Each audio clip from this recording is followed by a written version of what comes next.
বরিশাল থেকে আসতেছিলাম, উঠছি এক পরিবহনে। ওঠার পরে মোটামুটি যাত্রী দেখেই বুঝতে পারছি এরা সব বমি করা যাত্রী। বসলাম এক সিটের পাশে, গিয়ে দেখি ভাই ঝিমাইতেছে। বললাম বমি করবেন না করছেন? করছি। আমি বললাম থাক তাহলে তো ভালো। বসার পরে 4-5 থেকে ওয়াক ওয়াক শব্দ, মানে বমি শুরু হয়ে গেছে। বমি না করেও বমির যন্ত্রণা, বমির কষ্ট সহ্য করে আসছি। বমি করা খারাপ কিছু না, শরীর খারাপ থাকলে বমি করবে, এটাই স্বাভাবিক।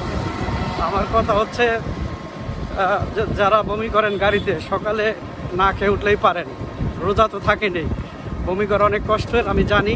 মাথা ব্যথা, আমিও বমি করি।